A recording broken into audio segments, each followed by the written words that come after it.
Welcome to my bedroom. I'm in my easy chair, getting ready for Unit 1 of our online logic course. But first of all, I want to talk a little bit about the virus that's causing all this trouble. In our last class in the classroom, I brought up some statistics about the virus and its progress. And at that time, I gave certain numbers. This was just a few days ago, 5 days ago. And Italy at that time had 9,000 infections and 700 deaths. And they just instituted major quarantines. They were a couple of days ahead of us. People were saying, why are they doing this? Well, they were in trouble. The United States had with a much bigger population, had a much smaller number of infections, 754, and only 26 deaths. So why should we worry? Well, we should worry because the infections were growing. They were doubling every 4 days or so. And I calculated that at this doubling rate, the United States would reach Italy's current infection rate, which they regard as outrageously high, in about a month. Okay, 5 days later, Italy has a much higher, and they've more than doubled in their infections. And they've more than doubled in their deaths, too. The United States, in 5 days, has more than doubled, about 5 times as many, four and a half times as many infections, and double number of deaths. So things are increasing, and if they keep increasing, things are really bad. Now, the quarantine, which Italy put into effect, and we've been kind of putting it into effect too the last couple days, it's sort of modeling itself after what Wuhan did, which was the center of the virus in China, and they just shut down the city. They just said, okay, don't go outside, no big groups, schools are shut down, et cetera, et cetera, et cetera. And so people weren't coming into contact with each other and weren't spreading the virus. And after a few weeks, it showed a difference. The rate of increase is going down. There's fewer and fewer new cases. And we hope that the numbers here will go down in the same sort of way as we're going into kind of a semi-quarantine. When will we know? Well, maybe 2 weeks. It should show a major difference. 2 to 3 weeks, maybe longer. This is my good friend Annie in China. At the beginning of the video of my web page, there's a little video from her about the virus. She's a medical student. She's almost finished with med school, so she's almost a doctor. She was one of my teaching assistants this summer when I taught in China. She helped me especially with stuff that I couldn't do because of a total lack of knowledge of Chinese. An absolutely wonderful person, one of my best friends. She's been under quarantine. She says it's kind of boring. You stay at home, with your family. You see a lot of your family. They were permitted to go outside once a week and had to use a mask and so forth. I'm going to mention she's big on the usefulness of masks, as most people are in China, which has a lot of experience on that. You catch the virus usually from other people who are about fairly close, maybe 3 feet away, coughing and sneezing, and the virus goes through the air. And a mask puts some sort of a barrier, not an absolute barrier, but it's a help. I think the face masks are useful.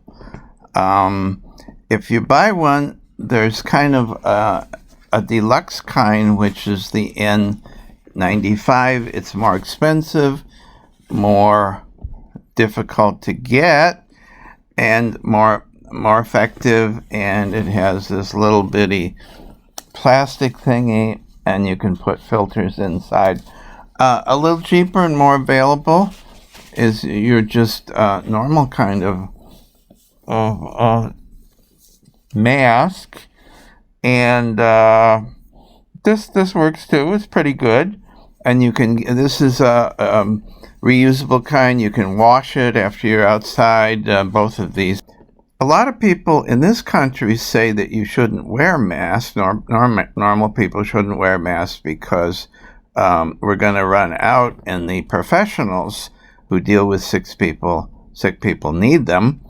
I don't think that's a very good argument. I think we just need to make more. And besides that, you don't need a professionally manufactured mask. You can kind of use other things. You could use a scarf.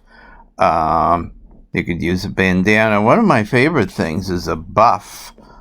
This is something that outdoors people use a lot. You can make like a cap out of it or all kinds of other things. You can wear it around your neck, and you can bring it up to make a kind of a face mask that would give you some protection.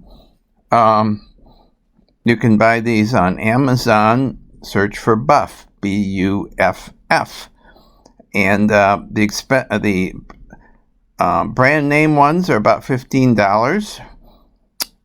The off-brand are about $1.50, and this is an off-brand, and it's hard to tell the difference.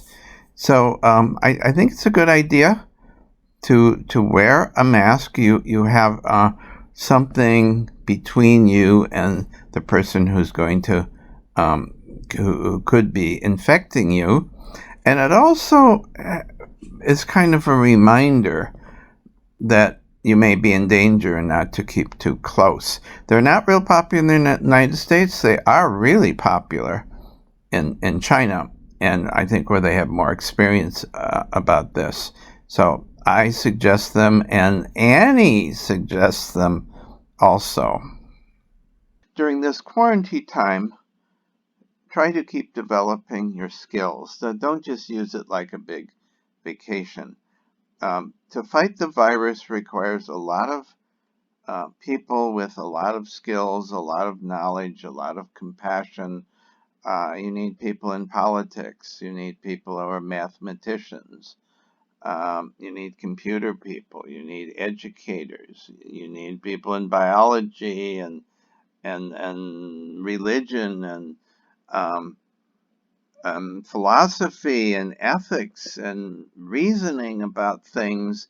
To fight the virus requires also everyone working together on the planet. We have a history where one group doesn't work with another group. That's old-fashioned. No matter what your color, your religion, or your ethnicity, we're part of one group fighting the virus. And if you think fighting the virus is bad, this is just part one.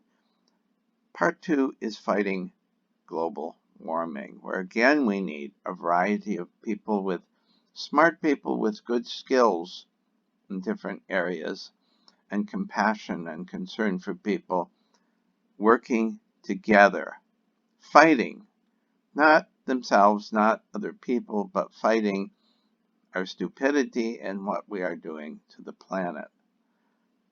So I think the virus might be good training for a larger war, which is to come. Okay, let's start into the logic material here for Unit 1. The homework leading up to this is to do 7 word problems on propositional proofs and to finish the last 3 of the logical proof exercises. And if you've done that, well, this section will just kind of refine your knowledge on this. What I do in class and what I'll do here is to have you do 2 problems. These are new problems. These weren't from the book. do them, and then I'll go through them, and you'll see some idea of what you're doing if you know what you're doing. These are multiple assumption ones. And doing them requires 5 steps. To start, you assume the opposite of the conclusion. You want to prove the butler did it, you assume the butler didn't do it. You drive everything you can on S rules and I rules. And on the multiple assumption ones, typically you can't drive very much at the beginning. If you get a contradiction, you apply RAA. If you get stuck, you make an assumption. And if everything breaks down, you have no contradiction, you refute it. Making the assumption is the tricky thing. When you get stuck, you look for a complicated one to break. Okay, so do these on paper and hit the pause button, and then we'll come back and I'll show you how they can be done. Okay, our first example here is valid, and let me work it out. You start by blocking off the conclusion and assuming the opposite. Okay. Then you derive everything you can using S rules and I rules. What can you derive? Nothing. You have if-thens, and you need the first part true, the second part false. Same thing here, same thing here. But you don't have any of that. So what can you do? You're stuck. So you make another assumption. What do you assume? Well, it's not good to assume this one, because these two give you more information. It's good to assume what's given give you a lot of information. Like if you assume A, then you can get this. If you assume, if then you get not A, you can get this. So that would be a good thing to start. Would it be wrong to assume like B? No, it was just the argument would probably go longer. You'd probably need 3 assumptions. Let's assume A to break up the first line.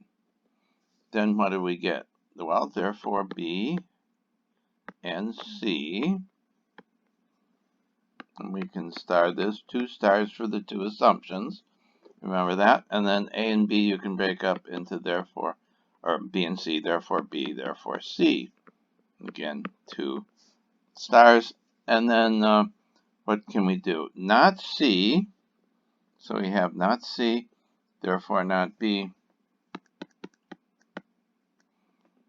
And lo and behold, well, 2 stars, you get a contradiction, B and not B.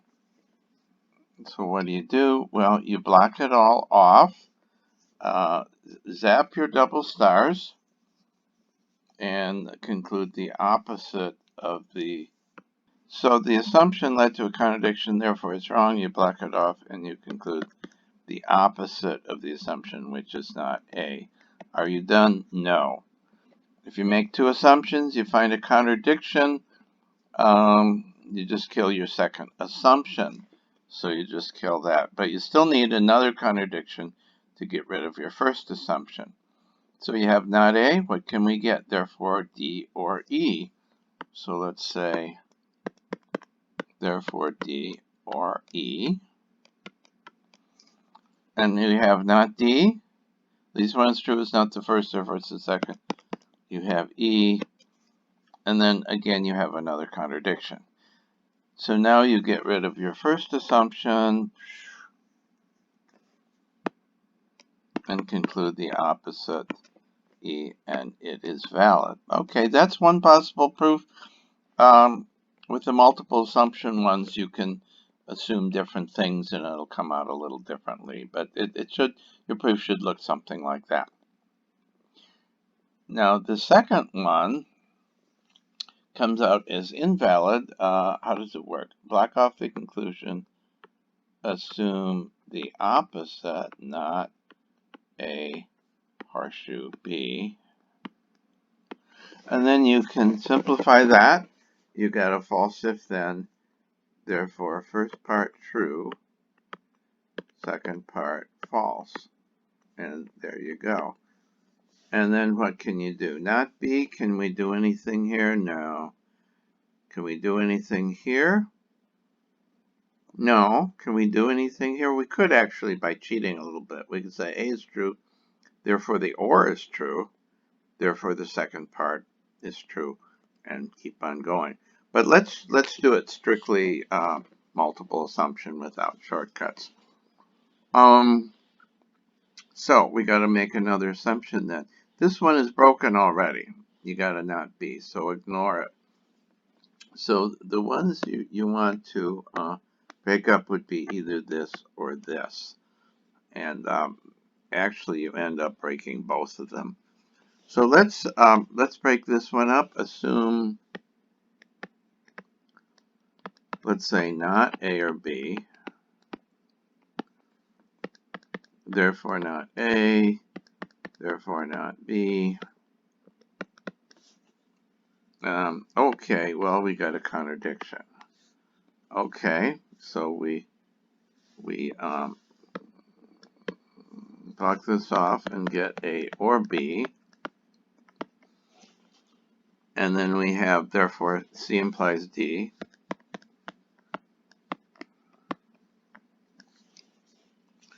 And 1 star. And then what do we do? Well, that starred here. This is broken. We got to not be. This one we need to break up. We could assume, let's assume not E. Okay, then this is broken. That's broken. That's starred. The only thing left, that's broken. We got parts. C implies D. We need to break that up. Assume, let's say, not C. When do you stop making assumptions? When all the complicated ones are starred or broken, it means you have one part, as you do here. Oh, I have the virus. No, I don't. Okay, so then you make the box, and you plug in and see if you refute it. So you have A true, B false, C true, or C false, E false. So A is true, B is false, C is false, E is false. Okay, false implies anything is true, true implies true is true, false implies false is true, false implies anything is true, true implies false is false. So you have true premises and false conclusion, therefore invalid. Now you might be able to do it and get a different set of truth conditions in that one. As long as you get something that works, it's fine. Now I had you do some English arguments from the book, and these involve translation and then proof or disproof. So the first one is about the butler, whether the butler is guilty again. Okay. If the maid prepared the drink, then the butler didn't prepare it, because presumably they wouldn't both need to prepare it. Not that complicated. The maid didn't prepare the drink. Does it follow that the butler did? No. Maybe someone else did. If the butler prepared the drink, but wait, we haven't shown that, right? Then he poisoned the drink and is guilty. Therefore, the butler is guilty, but we don't know that he prepared the drink. This is not good reasoning. We need to present more evidence, and it comes out invalid.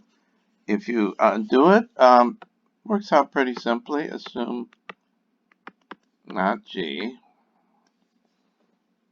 and then what do? This one already broken, right? You can't really do anything with that. This one, you could cheat a little bit and say you got the second part false, because if G is false, then the conjunction P and G is false, therefore B is false. Or you could just assume not B, and it would work out the same. So then all the complicated ones are broken or starred. This is broken, and you have no contradiction, so you try to refute it. So maybe the maid didn't prepare the drink, and the butler didn't prepare the drink. Maybe someone else did. And the butler is not guilty. Okay, so maybe G, B, and M are all false. So then you have false implies anything is true, not false is true. False implies anything is true. False implies false equals false. So you have true premises, false conclusion, therefore invalid. The nice thing about this is, one nice thing is that if I go too fast, you want to go through it again, you can do it. You can pause, you can go back, you can repeat it until you get it. It's a little bit harder in class. I don't have a pause button or a repeat button, kind of like on my tummy. No, but on the computer you can do that. You can say, let's go back and go through that again.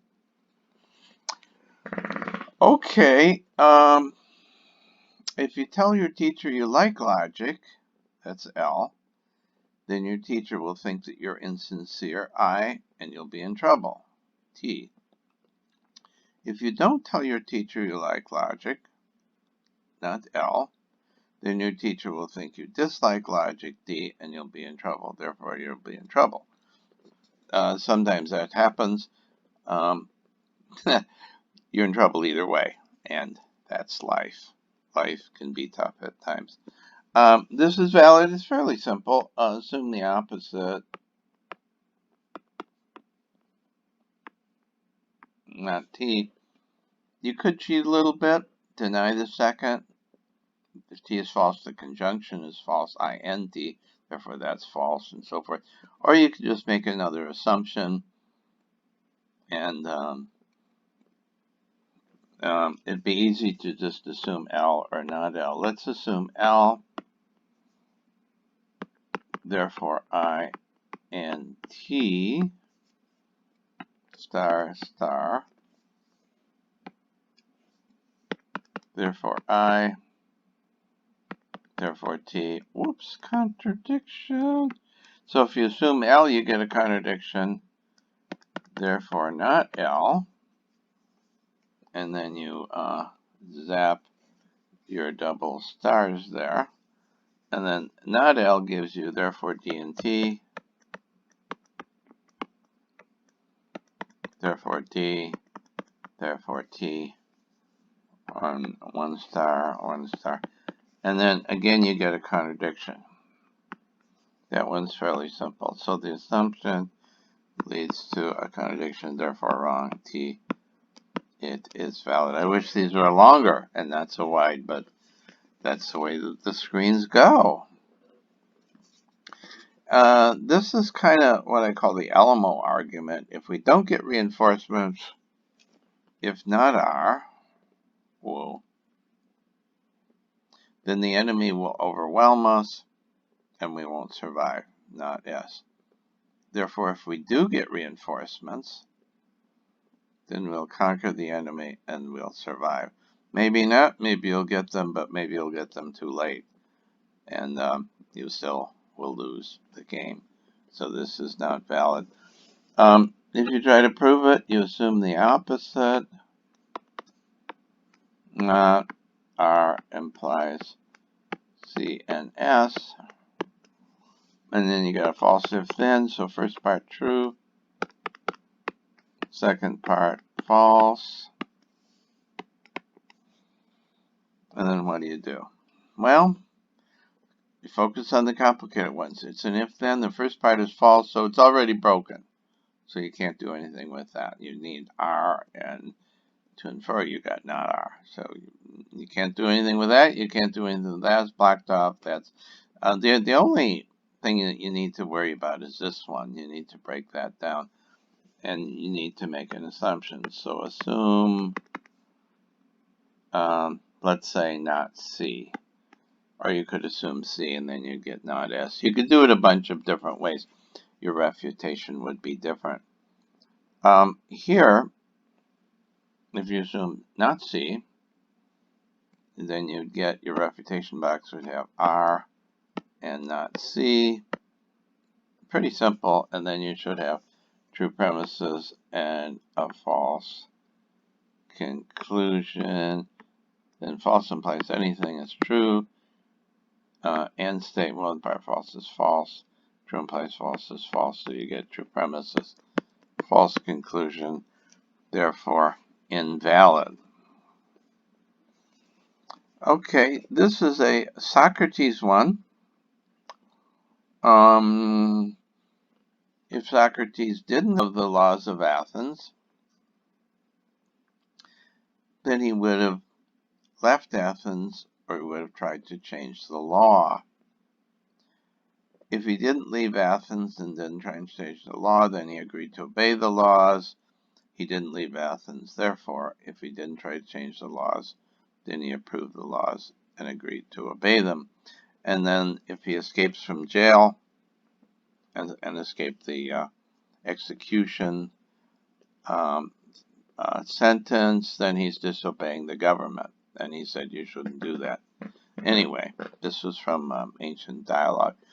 And it's valid. It's not really hard, but it is more steps. So assume the opposite.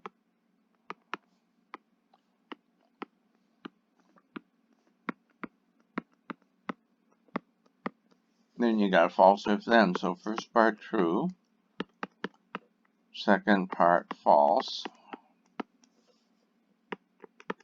and then what can you do? That's a C. Doesn't look like a very good C though. Well, you're stuck. You got to make an assumption. What should you assume? Well, you could actually, it doesn't matter a whole lot here. This or this or this, and it'll give you kind of the same thing in the end. Let's break up the first one. Let's assume not A. Therefore, we get L or C, star, star, but not L. Therefore, C, not C. So we get a contradiction, C, not C. So if you assume not A, you get a contradiction. Therefore, A, zap the double star. And if you get A, then with that you get not O. So they're not both true. A is, therefore O is not O. And then you can use not O here. Let's star this. And then deny the second, therefore deny the first, you get not both, not L and not C. Star. And you have not L.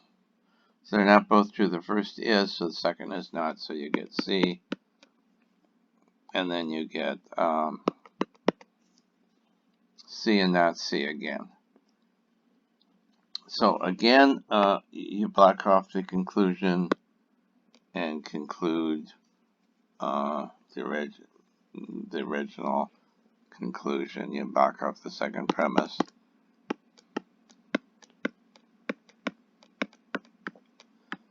One important thing, which students sometimes don't get, is that if you make two assumptions, you need two contradictions. You got to get rid of each of them. So if you assume not A, then you need a contradiction, C, not C. And then you need another one to get rid of this, C, not C. And there you go. This is a hiking Appalachian Trail example. I spend a lot of my life hiking or planning backpack trips. And it's kind of complicated. If I hike the Appalachian Trail A, go during late spring, L, then I'll get maximal daylight, D, and maximal mosquitoes, which is kind of nasty. If I get maximal mosquitoes, I won't be comfortable. If I go right after school, S, I won't go late spring. Therefore, if I hike the Appalachian Trail and don't go right after school, then I'll be comfortable. So this is invalid. All kinds of other reasons you might not be comfortable. Again, block it off. Assume the opposite. Then you got a false if then. So first part true, A and not S. Second part false, not C. And then that's an and, right? So that you can break down. Therefore A, therefore not S.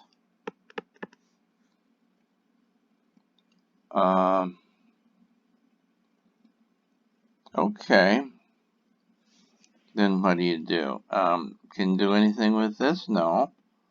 S. It's already broken. That's already broken. You got the not C. That one you got to break. You got to say, let's say, assume not both A and L. Or something else. You could assume the positive or negative of either side. You got A here. Not both true. The first is, therefore the second is not. And you get not L. And then you get no contradiction, so you refute it. Again, you make a little box. Suppose A is true. S is false. Let me try that again. I'm not writing very well with this pen. A is true, S is false, L is false, C is false. And then you will get true premises and false conclusion, you'll hope. So A is true, L is false, C is false, not C is true. Anything implies true is true. That's and is false, false implies anything is true. S implies L, false implies false is true. This is false, true. This is false. True and true is true. True implies false is false. So you get true premises, false conclusion, therefore invalid. Okay. This is about a theory called logical positivist, which was very strong in philosophy like 50 years ago. And it was kind of a science is everything approach. And it said that what wasn't scientific couldn't be based on science, actually is meaningless. And there's a lot of theories like that, which say that science is everything. And they're almost all are self-refuting. In other words, they destroy themselves. Suppose they say, you can only know what's based on science. You should ask me, oh, do you know that based on science? Can science prove that that's the only thing you can know is what's based on science? And the answer seems to be no, in which case it's a self-contradictory view. This is somewhat similar.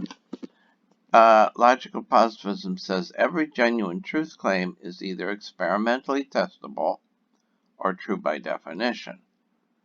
But if you apply it to itself, if logical positivism is true and is a genuine truth claim, then it's either experimentally testable or true by definition.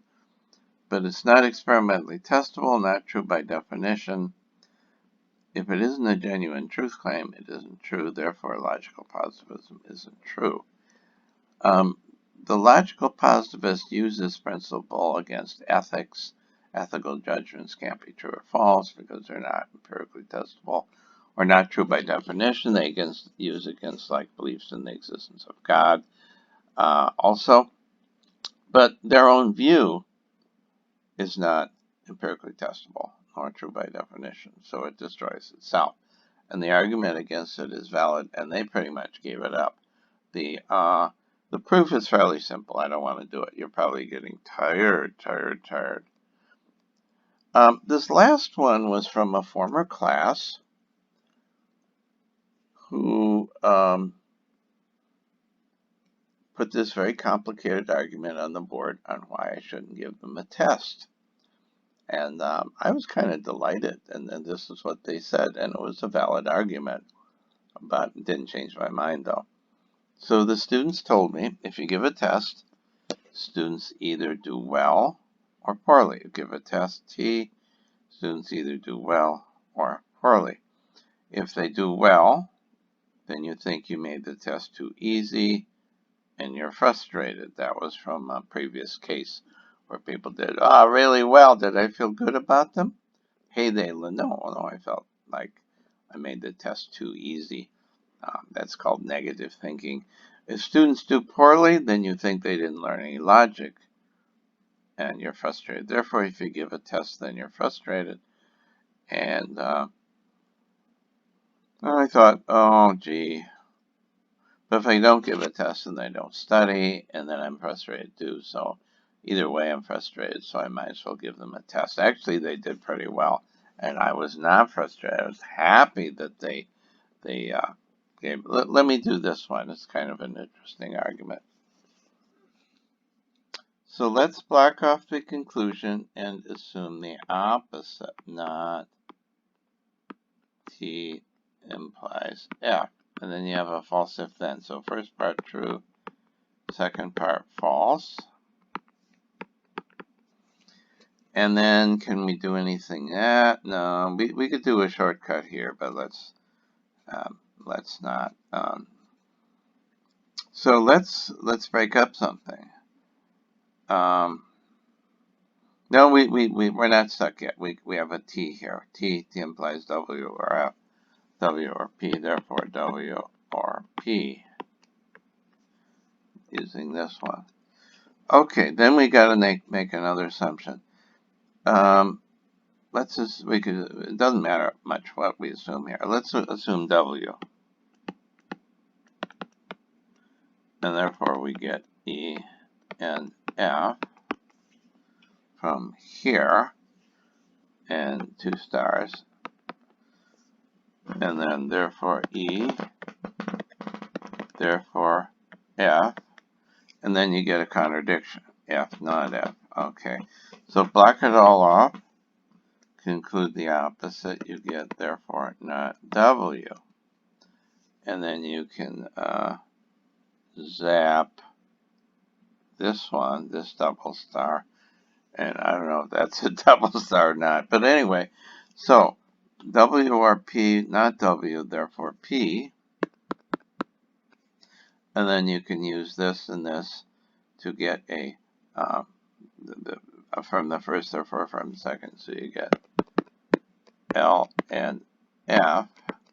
Then you can break that down, therefore L, therefore F, and again you get another contradiction, F not F. So now your first assumption dies. Again, for each contradiction, for each assumption, you need a contradiction. Then you conclude the opposite of that, which is if T, then F, valid, and away you go. So that's all the homework ones I had you do. What's the homework for next time? Email me your logical scores, and these won't be accepted after noon Thursday, March the 26th. And scores for F, T, and TH, and G, the proof ones, a lot of them. A lot of you have sent those already. The Unit 2 quiz will be on Wednesday, March the 25th. And see next slide, that's a little complicated. And then Unit 3, I'll have you read just a little bit of a few pages from the book on modal logic. So, quiz 2, Unit 2, quiz, what is that like? Okay, how do you do an online quiz in logic? Well, we're going to use Logicola, and we're all going to do it on the same day. Most of these units you can do at different days, but the quiz one I want you to do all the same day, Wednesday, March the 25th. I'm going to explain how we're going to do it, and if you have any questions, email me about it. You know, that's a disadvantage of not being in class. Email me And if I need to clarify something, I can clarify it on the website or on the little online description. Okay, so Wednesday, March the 25th, at the time you'd otherwise have met to take the exam. So you're going to be in the 9:20 group or the 10:25 group. Around that time, plus or minus 10 minutes, send me an email to Gensler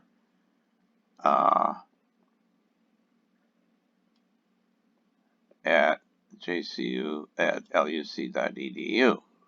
So send me an email when you're ready to take the test that day, one of those 2 times, corresponding with your group. I'll reply with a unique 2-letter code like QR. And you will put this at the beginning of your last name in Logicola. So if you're Smith, then you'll become QR Smith. Okay, why are we doing that? Because the name switch guarantees that you'll be doing the exercises during the test period. You know, I don't want you to do logical exercise before and then count for the test. I want you to do it during that period and see, you know, how long it takes and whether you can do it in that time frame and that sort of thing. And you'll give your name. So QR Smith has to be the score. Can you just change it in the score file? No, there's a code there, which, well, it keeps you from faking the file. So you send me an email right before you're going to take the test, one of those 2 times.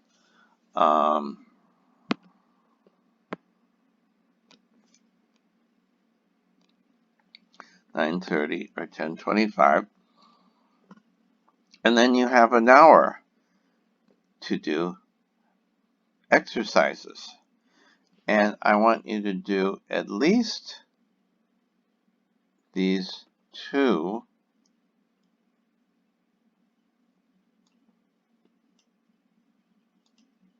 I'm getting mixed up here.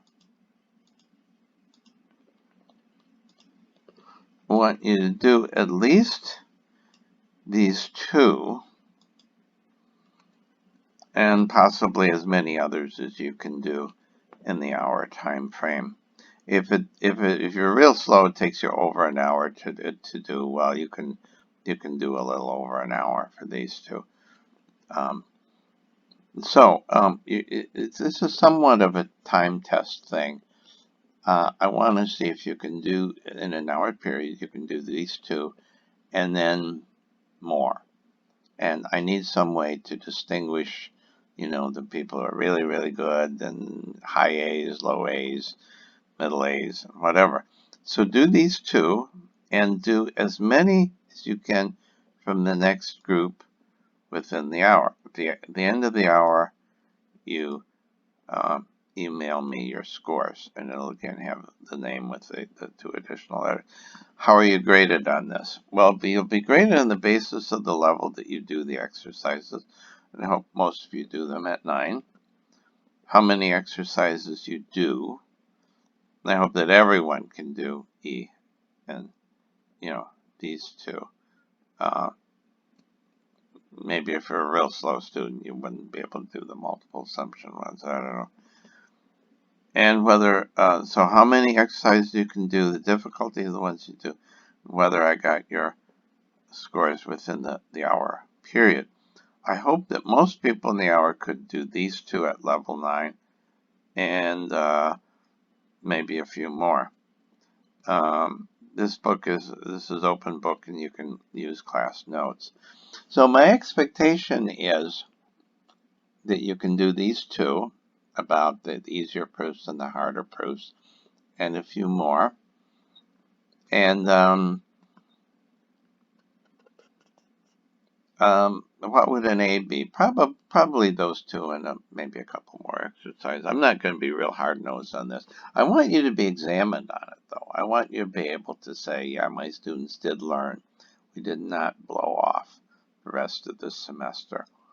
But I'll be kind of more gentle to you than mean.